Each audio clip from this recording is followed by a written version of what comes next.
Let's go, folks. Time for the Gibby Show. How you doing, baseball fans, and welcome to another edition of the Gibby Show, presented by Miller Lite, the official beer of Major League Baseball and the Gibby Show. I'm John Arezzi, once again in New York. Joining me, the two-time manager of the Toronto Blue Jays, a member of the 1986 World Champion New York Mets, number one best-selling author, and also the voice of his memoir, Gibby, Tales of a Baseball Lifer, now available everywhere. He's getting ready for the last month of the regular season down in San Antonio, Texas. The man who always tells it like it is, the baseball lifer himself, John Gibbons. Hey, Gibby, how you doing? How was your Labor Day? John, it was good, man. Had a good weekend. I hope everybody else did too. And I know you're up there in New York, and I was actually talking to somebody in Toronto yesterday, and it's like, so we sent all that hot weather your way, man. We're down here. It's been a tough summer. You're welcome.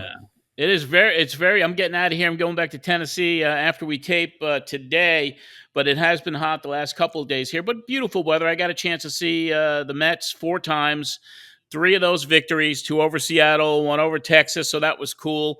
So it was a really good time to see my family and just have some hang time with them and enjoy the family rather than, I won't venture into New York City, but I'll stay here right here on Long Island and go to Citi Field. That's the furthest west that I'll go while I'm here. But big week again, John. I mean, Jays had a little bit of everything. Winning 2 series in a row, beating both Washington and Colorado, now in Oakland, trying to make it 3 series wins in a row at this time of the season. We know how important that is. Injuries hit the Jays hard, but the young guys being called up have made an impact, adding excitement.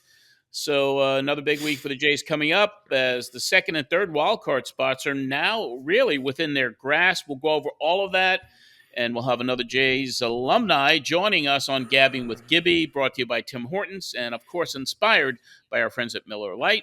We will have our weekly roast and toast. But, Gibby, let's get right to the leadoff. The Jays are in the middle of this stretch, 6 games against the worst 2 teams in baseball. On the road against Oakland A's and then back home against Kansas City Royals. Currently half a game out of the 3rd wild card spot. Only a game and a half now behind Houston for the 2nd spot. With 4 weeks left, this is it. It's go time. John, how are you looking at the team this year? A lot of things seem to need to fall into place. You got to beat these bad teams, but you also have those other division rivals battling each other as well. So give us your assessment on what's going on with the Jays. Yeah, Johnny, it is. It's a final month. You know, you couldn't ask for a better schedule. Now that doesn't guarantee you. You know, it was Washington, Colorado, Oakland, and Kansas City. You know, all cellar dwellers, but that doesn't guarantee you 12 wins. I mean, you're still facing professional players on any given night. Anybody can beat anybody. But in saying that, this is a time they have to make a move, and that's what they're doing. And I think that they're actually in a really good spot right now if you think about it, because the teams ahead of them, you got Seattle, Houston, and Texas, right? All from the same division. They're going to be going head to head. So anytime those guys are playing each other, somebody's losing. Toronto wins. They're gaining some ground, right? So they're really, of course, then they'll play their own interdivision later. But I really think they're in a good spot. It's I think the beauty of all this, I remember at the beginning of the season when they kind of balanced out the schedule, a lot of people saying, well, they liked it better when you play more teams in the division.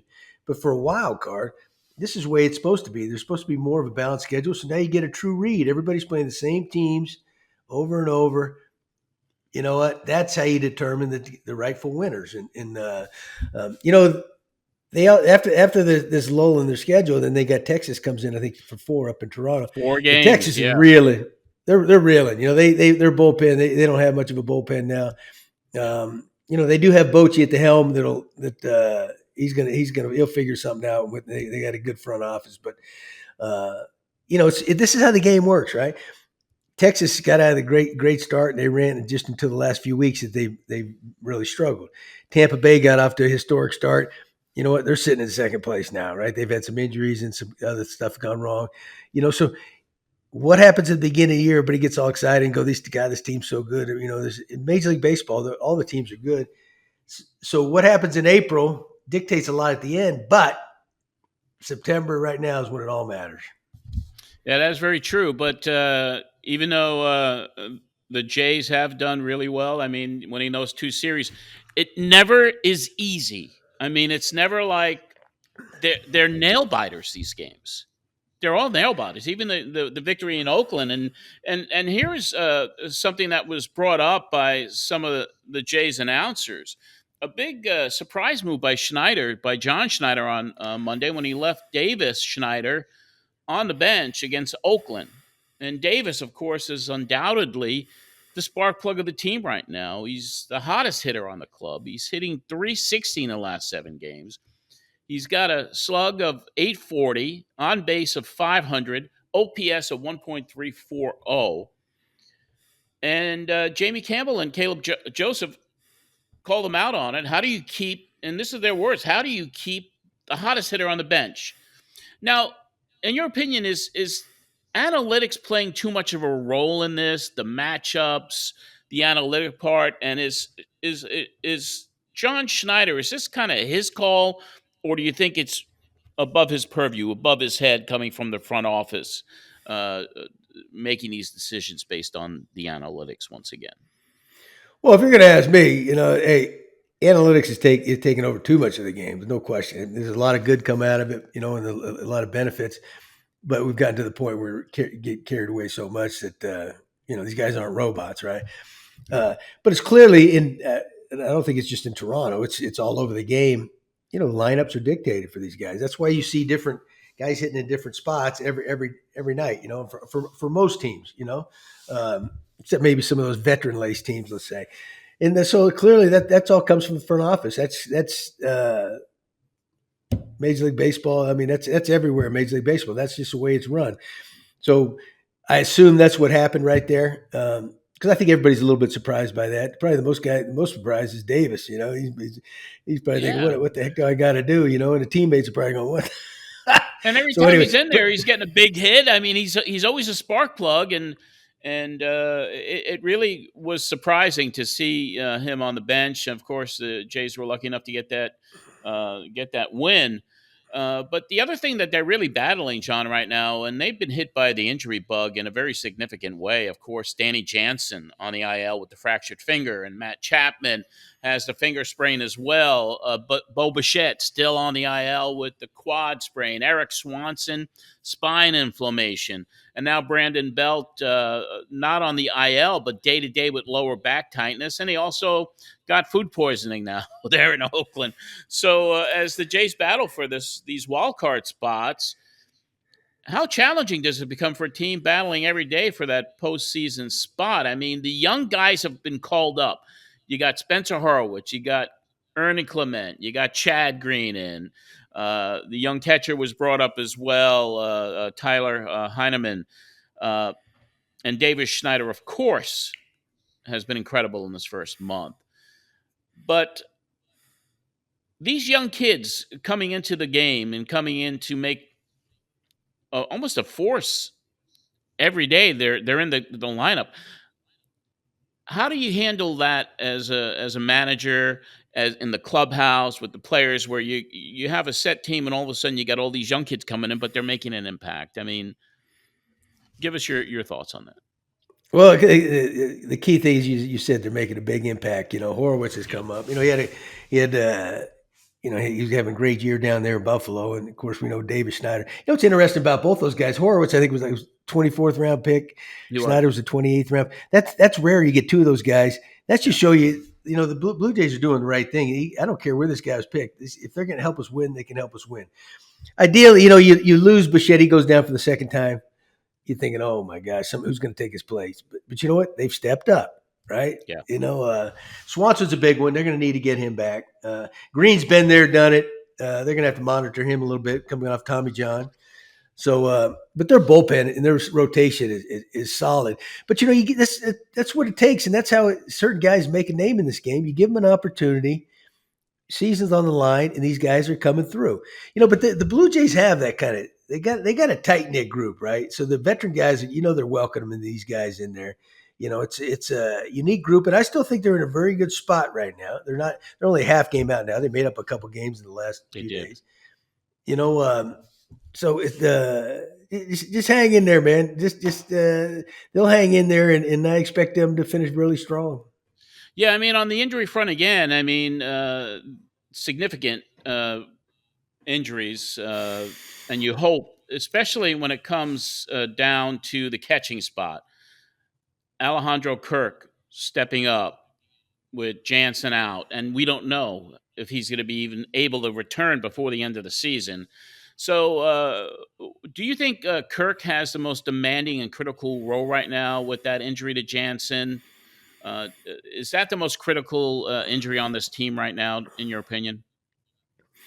Yeah, probably. I think Kirk will be fine. Heck, he's guy you feel for is Danny, man. He's snake bit. These guys. He's snake bit.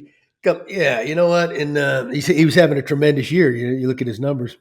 Yeah. But when Kirk to begin with wasn't playing every day anyway, so he's going to be fine. He'll be able to handle it. I mean, he catch most of the games this month. There's no question, and it probably do him some good a little bit, get some more steady at bats, I would think. So yeah, it's you lose a key guy, be like you lose Bichette, Bo's out for longer than you expect. Certain positions are vital to a team, especially the guy behind the plate working with the pitching staff. But that's this is where when organizations they show themselves, and the best organizations end up overcoming these things because they got good minor league teams, right? In their AAA they got good players that know how to play, know how to win, and that's what the Blue Jays have. So you got to tip your hat to them. They're bringing guys up, and you know what? They're thriving. So they're not in that spot right now, that playoff spot, but they will be. And they got all they got to do is get in now. Because they got too good a pitching staff. I still think they got the best pitching in baseball when you combine their rotation and their bullpen. And that's what's going to win in October anyway. So get in, boys. Let's They can do this. They can and do this. I did want to touch upon pitching for a second. Obviously, the depth of the pitching staff, starters, relievers, very deep. However, I mean, there's been some talk about, are these starting pitchers going as far as they could go with these starts? Do you personally favor an approach of pushing your starters further into the games as the games now dwindle down to a precious few? Or do you look to conserve the starters waiting for that hope of the playoffs and rely on the bullpen more right now? Well, I tell you, when you have a good bullpen, that could be awful tempting, right? But usually when you got a great bullpen like they have, your starters are just kind of iffy. That's not the case with the Blue Jays, but every manager is different how they run things. Early in the year, you figure out who can do what. Unless you got a veteran pitcher who's been around, he's got a track record, things like that. And personally, as a manager, I just let the game dictate how long that guy stays in there and how he's pitching. Now, if he comes off a couple long outings like Bassett, been known to chew up some innings, and you keep an eye on maybe that third one because he might be hanging a little bit, being a little bit tired. Other than that, the score will dictate a lot. If you got a little breathing room, you still got, as good as your bullpen is, it's awful easy and tempting to overuse them because, they're so good. But they're also the guys that ends up suffering, right? So they let the game dictate to you and all that. But so it goes back to analytics a lot now. That they monitor, third time through the lineup, swing patterns against, what different pitchers a guy has. So a lot of guys get yanked early or because of that, right? Instead of before thinking is let's stop it before something bad happens. But you never know. I mean, you can't assume something bad's going to happen every night because a certain pitcher may be on that night, right? But the key is, especially when you get to the playoffs, you got to have a rested bullpen because you know what, and sometimes the starters have to take the heat for those guys, and they're plenty, they're good enough. But we all do it differently. When you're under the gun. Bottom line, if you win, nobody can say a word anyway, right? They can complain all they want, but if you win the game, who cares? Zip it. Exactly. Vladdy Guerrero Jr. I mean, we always find a way to talk about Vladdy. His bat has heated up, but not without the microscope being on him more than ever. It's really been on him all season long, underperforming in a lot of different ways. But the other day, his admiring a hit that went off the wall on Sunday. He just stood at home plate, and it didn't go out of the park. He did hit a home run that game, but this was another at bat. It doesn't go out of the park, and it resulted in criticism. And while you have your manager obviously seeing it, it's bad optics. Is it really the manager's responsibility to kind of take him to the side, maybe not publicly but privately, and do the other higher profile members of the team maybe need to have a discussion with Vladdy about some of the optics? You know what, Johnny? It's one of those things you don't see it happen too often, but when it does, you look like crap, right? It's unacceptable, especially this time of year. Every game's so important. But you know what? We're professionals. Everybody can come out of the box, and if it's a home run, you can shut it down. If it's not, you just kick it in and you go for two, right? Yeah, that should never happen. But you see it all the time in the game now. But it's almost like the game has become such a show. Everybody wants to stand at home plate and celebrate bat do the old Bautista type bat flips. That's kind of what it is. Instead of they're not all doing out there, but I guarantee you the hard nosed players ain't doing it. So I guarantee you the guys on the team will say, "Hey, listen, come on, he's still a main guy, but let's go, man. We got to be better than that, unless they're not doing it too. But that I know they are. Yeah. And you know what? The big guy on the team's got to set the example. I don't care how old he is or not. He's the guy, right? And he's going to be for he's better than that. He knows it. I guarantee he won't do it again. Yeah, I know years ago there was what they called the kangaroo court, right, where you'd call out different guys, and it happened in the privacy of the clubhouse. So I don't know if that happens anymore, but in this situation, that might be a kangaroo. No, they used to yank him 2 years ago. They might yank him out of the game. Say, wait a minute, because we used to think, well, either you're hurt or you're tired, right? Because if you're not running the ball out or you're not giving a good effort, he must be hurt or he must be tired. So if that's the case, you better get him out of the game, right? That was the old argument. Yeah, I remember in '69 actually when Cleon Jones playing left field for the Mets, and he dogged it on a ball that was hit to the outfield. Gil Hodges, manager of the Mets, walked out, and everyone thought he was going to take the pitcher out. He passed the pitcher up, went right to left field, and he took Cleon Jones out of the game. And Jones was on fire after that. Never happened again. So, I heard that story many times from Al Jackson. He was one of my roving minor league pitching coaches when I was in the Mets. He told that story all the time because Cleon was our roving hit instructor, and they'd come around and they'd laugh about it and say, "Yeah, Cleon was saying." He said Hodges was coming out to the mound. He thought, what's wrong with whoever Seaver, whoever was pitching, right? Nothing. He looks good to me, and he said he walked right past him, and they thought something was wrong with Buddy Harrelson. And what's wrong with Buddy? He walked right past Buddy. Good old days. Oh, yes, it was. Yes, it was. Well, you are listening to the Gibby Show presented by our friends at Miller Lite. It's Miller time at Chuck's Roadhouse this month. Look for the Miller Lite feature at Chuck's during September and enter for your chance to win a trip for two to the World Series. John, what is your take now that the season is almost complete? I remember who you predicted when we started the season. Do you still think the same two teams are going to be in the World Series this year? Well, refresh my memory. No, I did say, Atlanta, is run away with it over there. But I will say this, Atlanta's got to get into the World Series now. When you have that dominant of season, otherwise, because, all those years they won like 13, 14 divisions in a row and won one World Series, right? They won 2 years ago and they have the team to win it again. It's not that easy, but if they don't win a couple more, that kind of thing, people think, well, they're no different than those great teams, right? The American League's better or something, but they clearly the favorite. They're good. They are. You were Braves Blue Jays World Series prediction. No, I knew that. Of course I knew that. Yeah. You know what I'm going to do? I'm going to have to pick. I'm going to have to go the matchup from 2 years ago. I'm going to go Atlanta and Houston. I think Texas is fading. They have no bullpen. I don't think Seattle I think they shot their best bullet in August. I don't think they can do that again. I think their offense is can be iffy. Got solid pitching, but hey, they're getting tested right now. We're talking about the schedules now. They just lost 2 out of 3 in Houston. Now they're in Cincinnati. Got beat last night. Mm-hmm. Okay. Then they go down to Tampa. We're going to find out how good they are. And I got to remind people one thing too. Now it's always hurt Seattle in the past. They got the worst travel. They travel with so many more miles than any other team. That takes its toll on them a little bit too.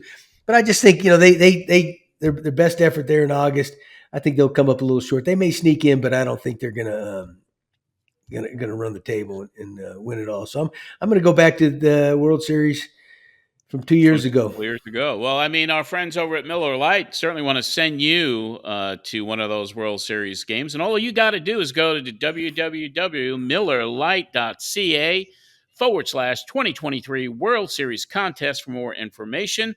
Nothing goes better with baseball than Miller Lite, the official beer of the MLB. Corner booths, sticky floors, weekdays that feel like weekends. You never forget the way some things taste. Miller Lite, great taste, 90 calories. Tastes like Miller time. Gibby, there's been a lot of talk about the long-awaited debut of Chad Green, who finally made it to the Jays after Tommy John surgery. The Jays gave Green number 37, which was formerly worn by Jays legend and member of the Level of Excellence, Dave Stieb.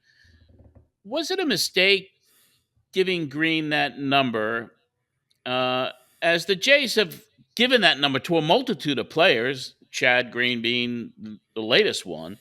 But should the Jays really consider retiring that number 37 in honor of Stieb? You know what? I wasn't aware that they hadn't. For some reason, I thought it already had been, right? And he's clearly, you go back, there's a storied history with the Blue Jays, and they've had so many great players come through there. And he was kind of at the beginning, when the team started, or he was pitching back then when the team was just rebuilding, and he was so dominating. You look at his numbers, and he was really probably their first great player, right? And so I'm surprised it hasn't been retired by now, anyway. Not just in the last couple of years, because he's been retired a while. I think that would be kind of nice, a nice gesture to him, because he's earned that. Green, it don't matter. Those guys that back in the big leagues give me a number, but I think it'd be a nice tribute. But it should have happened long before now, I think, anyway. So maybe they'll do that. Well, that'll wrap up the leadoff, and now it's time for Gabbing with Gibby, brought to you by Tim Hortons. Twist up your snack time with Tim's new savory twists, served warm in 4 cheese or everything seasoning. They're a buttery and flaky pastry, freshly baked throughout the day. Snack and go with Tim's new savory twists today. Oh, hey, I'm heading up there tomorrow. I'm in Edmonton. Oh, and you are? Yeah, for a hockey banquet, right? And I'll be finding a couple of Tim Hortons along the way. They come along. I make a trip up there every now and then just to at the right time, man. It's an excuse to go to Tim's, I guess. Yeah, what the heck,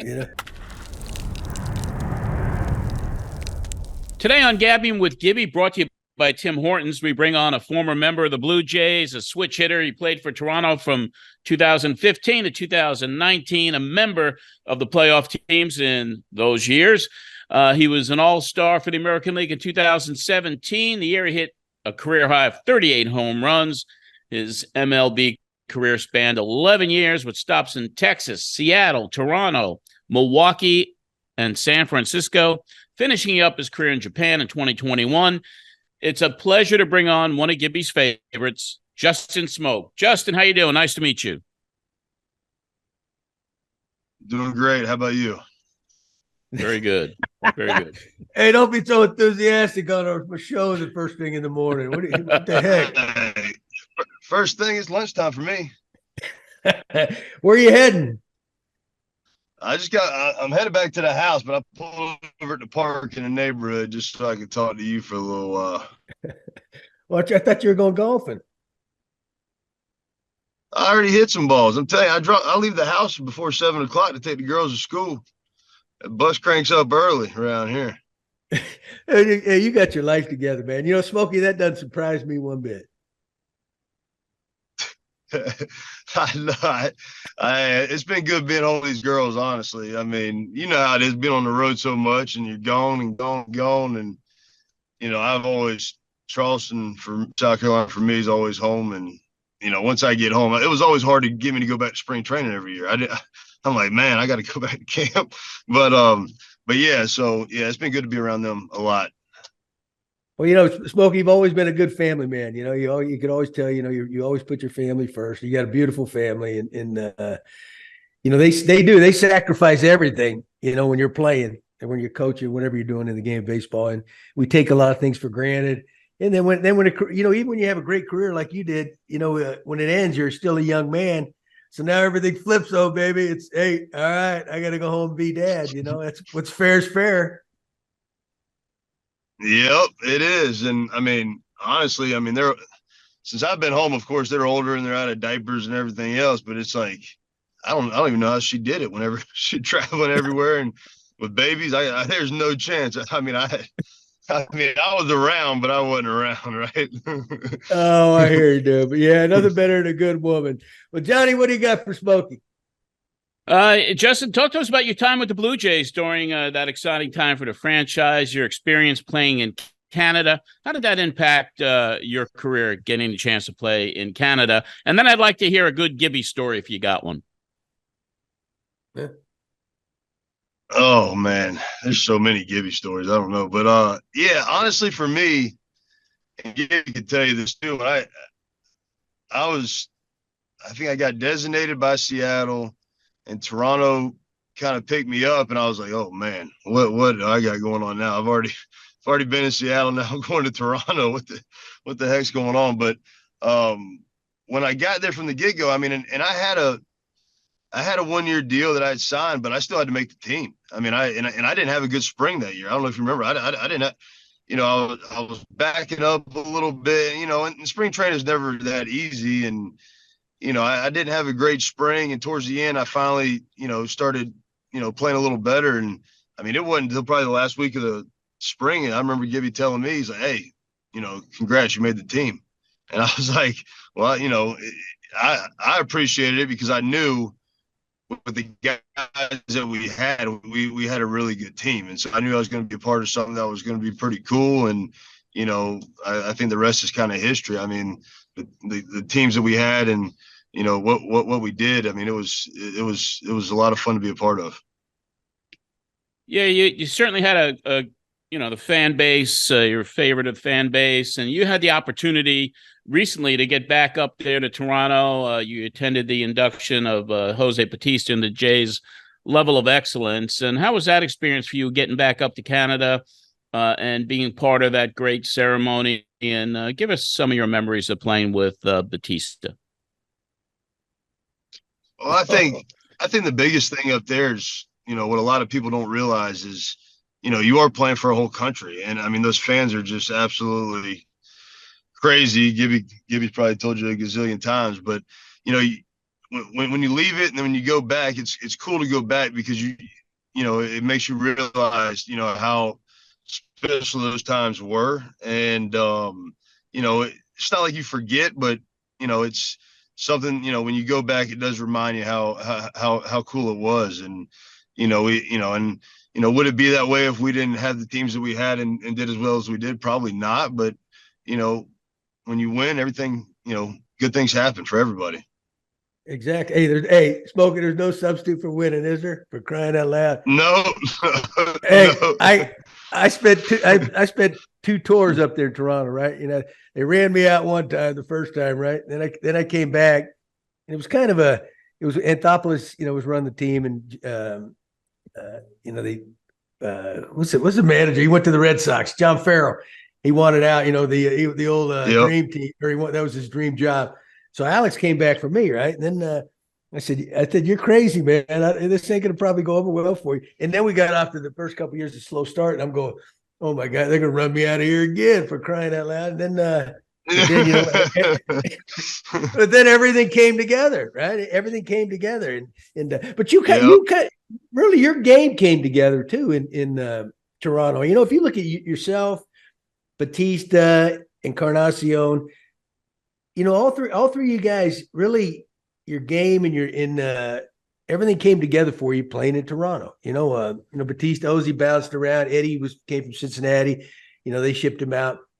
And you know, it's kind of cool when you look up the making of that team. Even Donaldson, right? He was productive in Oakland, but he was like a late bloomer. But a lot of good things have happened to a lot of good players there in Toronto. Yeah, and that's what's cool, and that's why it was so cool seeing Batista the other day.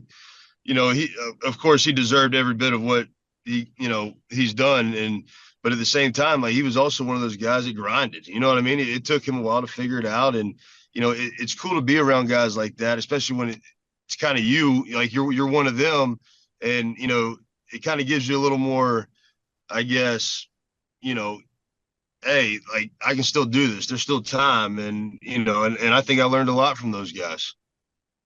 Oh yeah. Hey, there's no doubt, you know, and, you know, it's very rare you get players that come along and you know what, they take the major leagues by storm on day one, right? That just doesn't happen. That's rare, you know. Even look at Vladdy Jr., you know, he's supposed to be the greatest prospect ever. He came up and, you know, of course he had, you know, the second year, I think it was that he had the monster year.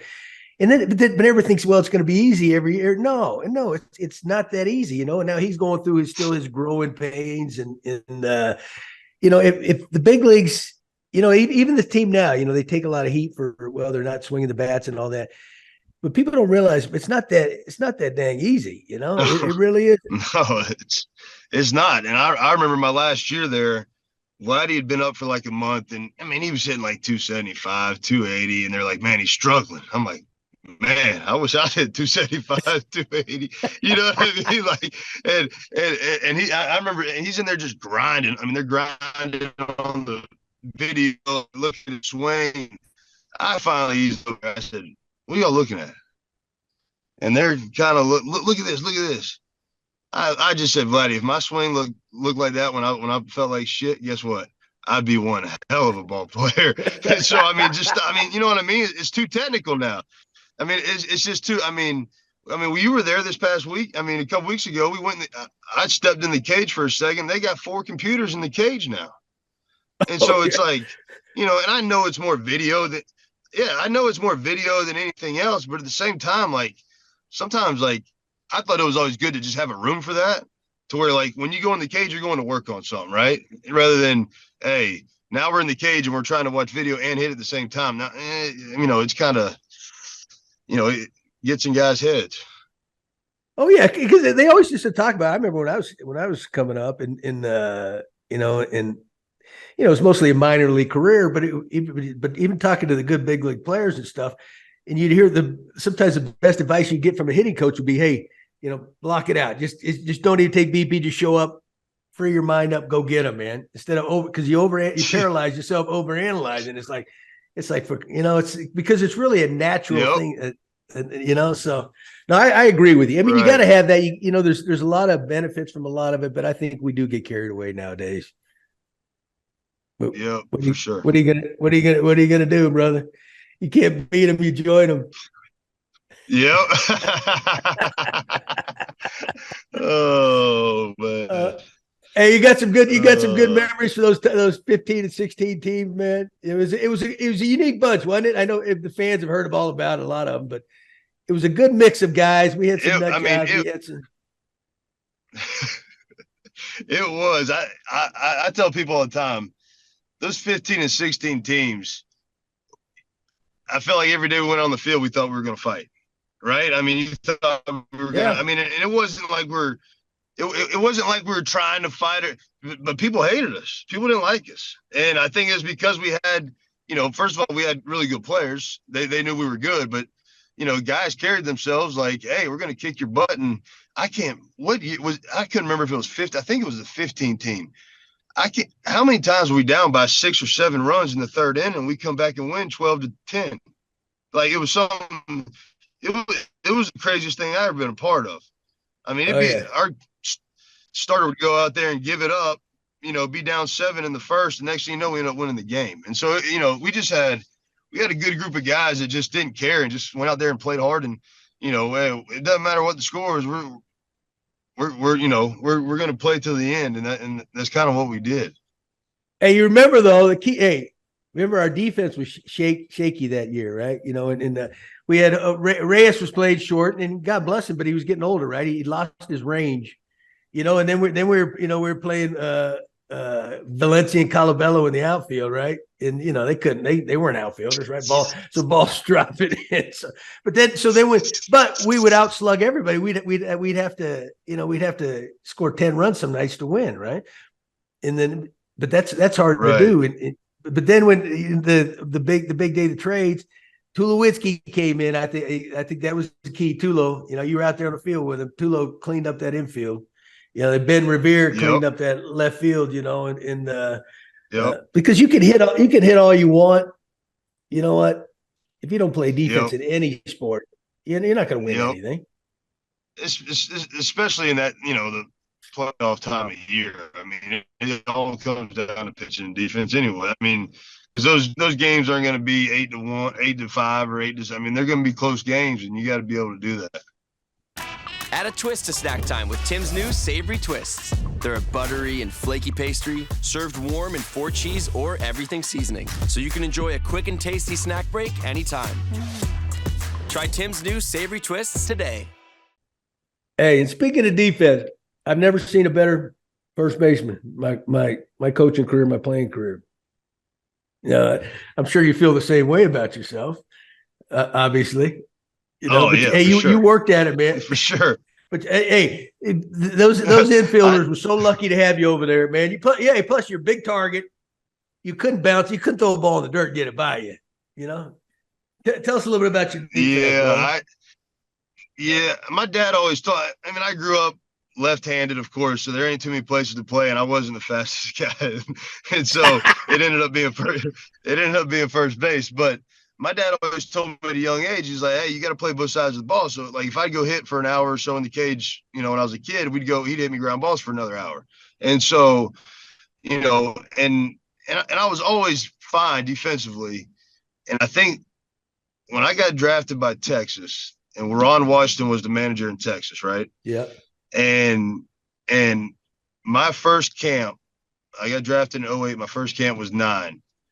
I'm telling you, I hadn't even eaten breakfast yet, and he's got a cigarette in his mouth, hitting me fungo on that dang backfield at like 7 a.m. every morning for the first and he just and it's not like it was, but he taught me a lot. He taught me like he was big, and I've always been good at picking the ball, and I felt like I got better because he always told me, he said, you got to go get it. You can't let it play. You got to go get it. You got to go get it. Now he said it differently than what I'm saying it now, but he's like, go get it, go, and so it taught, it taught me a lot.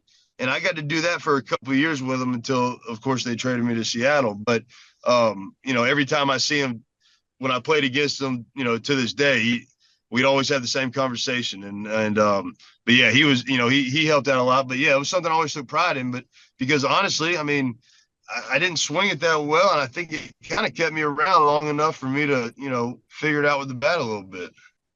Yeah. Hey, Wash's name's all over a lot of great infielders, man. The big leagues, in 1993 or 4, I was his coach in Columbia, South Carolina. He was managing the Mets A-ball team in Columbia, South Carolina, 1994.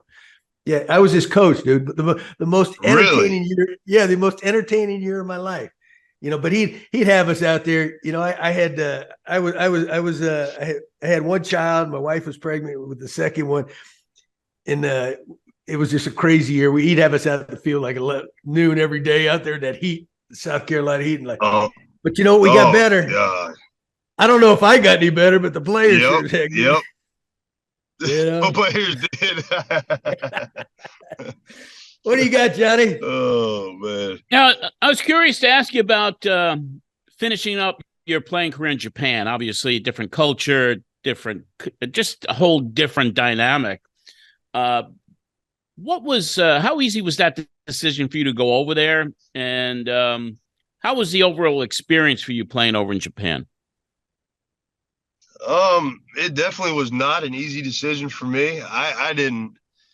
My agent brought it up to me, and no disrespect to anybody, but he brought it up to me at the beginning of the offseason. I said, "There's no way," and I was like, "Dude, I just got over 10 years in the year before, and I'm like, dude, there's no way." And then he come back a couple months later, and I could have signed a minor league deal with invite to camp with a team here and try to make a team. But I knew if I didn't make a team, I wasn't going to the AAA. So I was just like, and he come back with it, hey, it's Tokyo, and they're like the best team over there, da da da. And I said, well, like, what are we talking about here? And he kind of threw something out there, and I was like, nah, probably not. I said, well, if they do this, we might be able to do it. And they came back in 30 minutes and said yes. And so it was like, well, I guess we're going to Japan. And I think it could have been fine.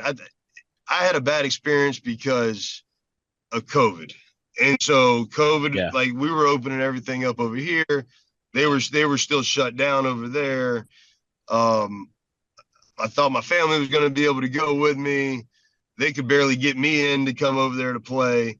And so my family was, still here. And I was there probably 2.5, 3 months, and eating, like, all the restaurants were closed. I was eating Uber Eats for like breakfast, lunch, and dinner. And it was like, I finally got to a point, and I wasn't doing bad. Like, I was doing okay, but I was just like, yeah.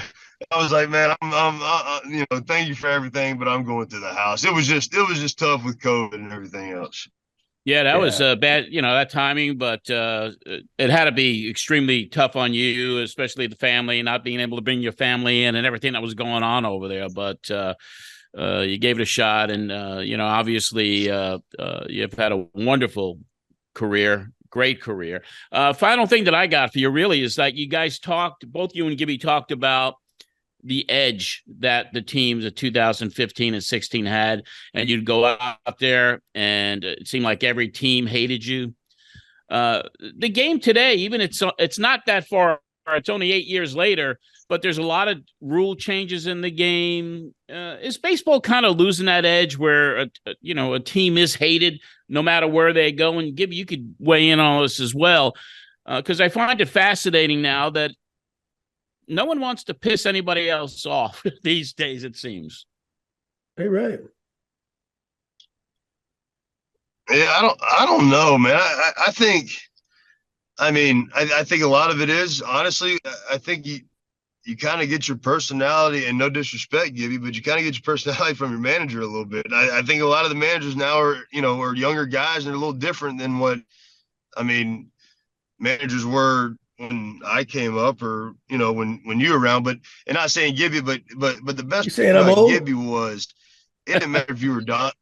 But it didn't matter if you were like Donaldson or Bautista or whoever it was. Gibby he's going to get in your butt if he thought he needed to get in your butt, and he did it. We saw it multiple times. And so it's like, I think maybe, sometimes you kind of lose that from time to time. I don't know. I just think with these younger managers now, and no disrespect to them, some of them are doing really well, but it's just, I think it's just a different culture. Maybe. I don't know. Yeah, it's definitely a different game. There's no question about it. But hey, you were talking about Japan a minute ago.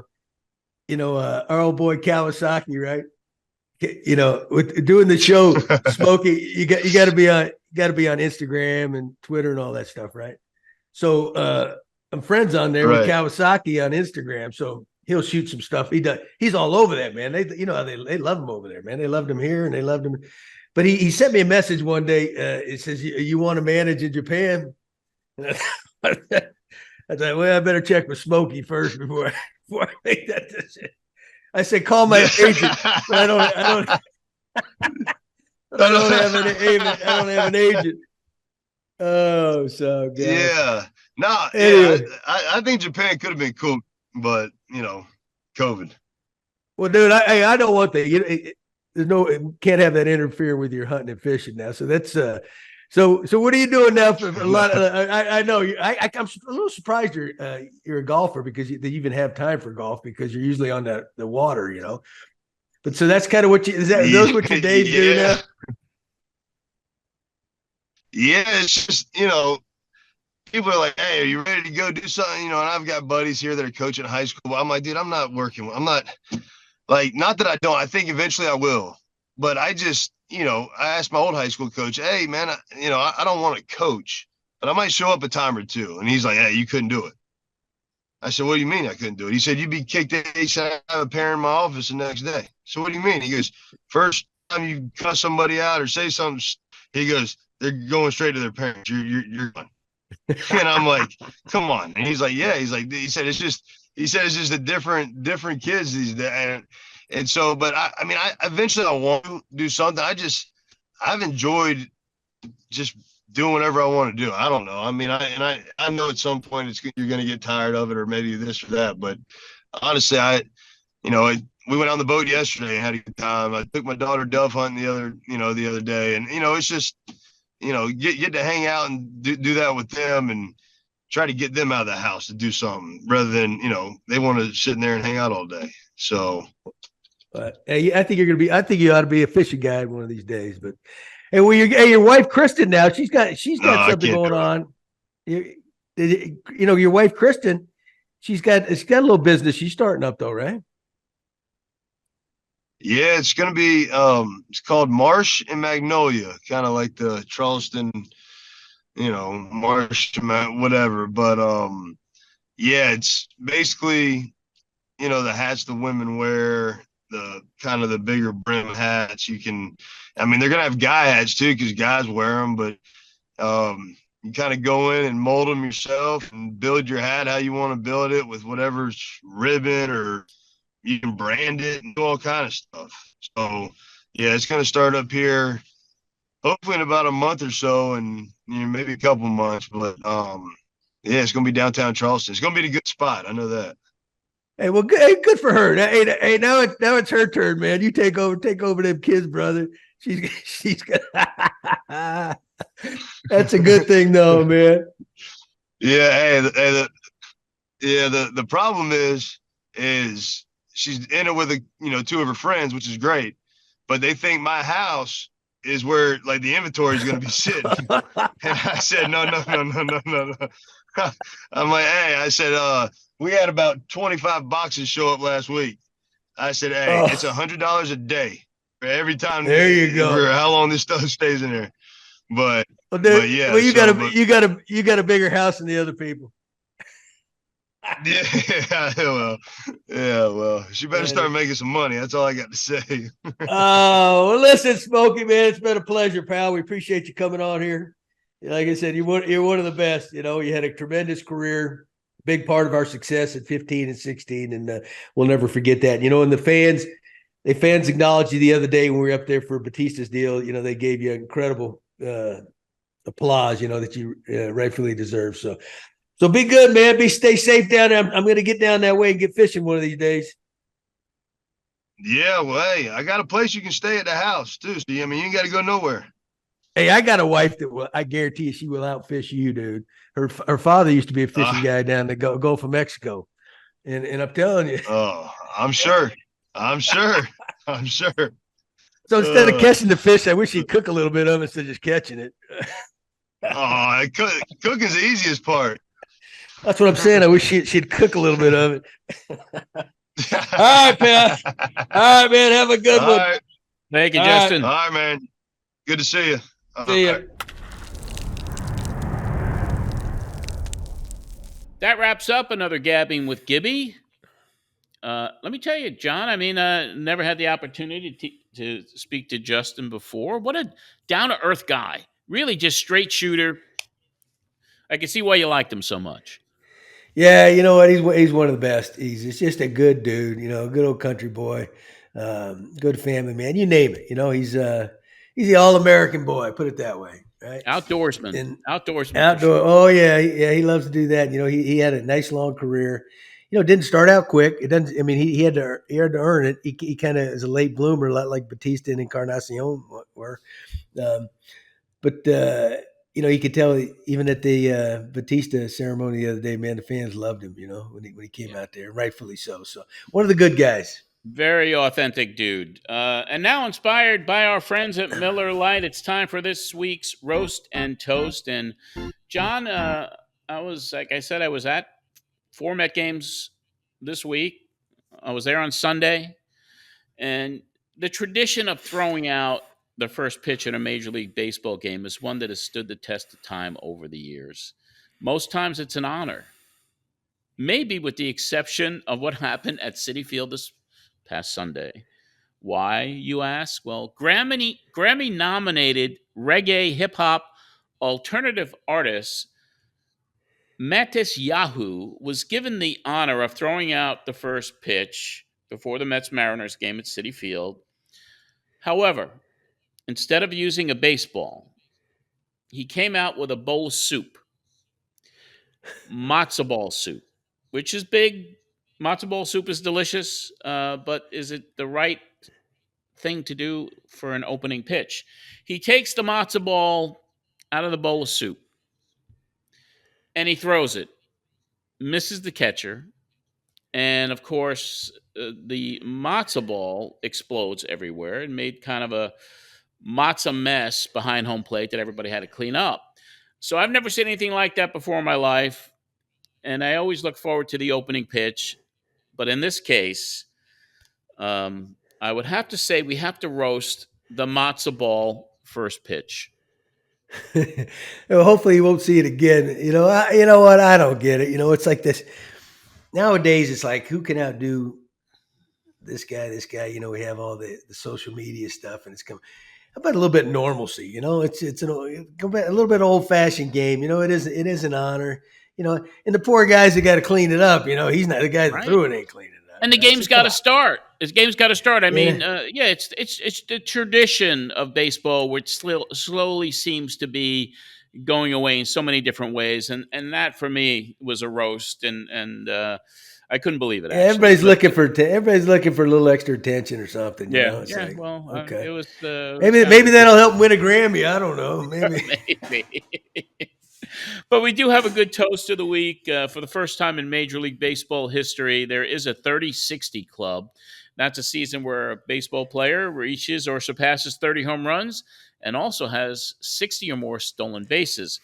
The first and only member of this exclusive club is the Atlanta Braves superstar outfielder Ronald Acuna Jr., who accomplished it last week.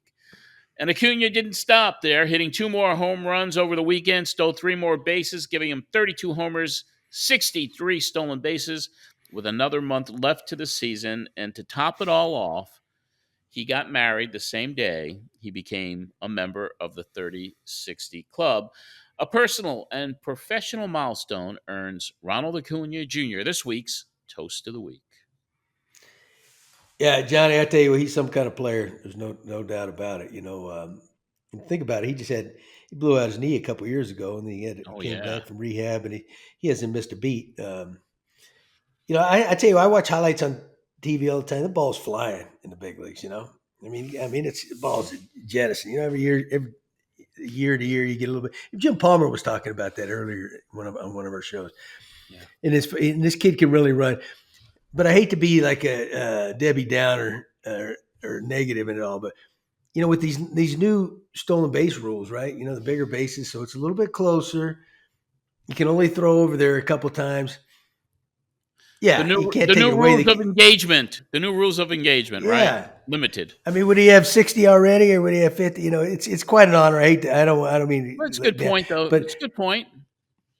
Yeah, I don't know.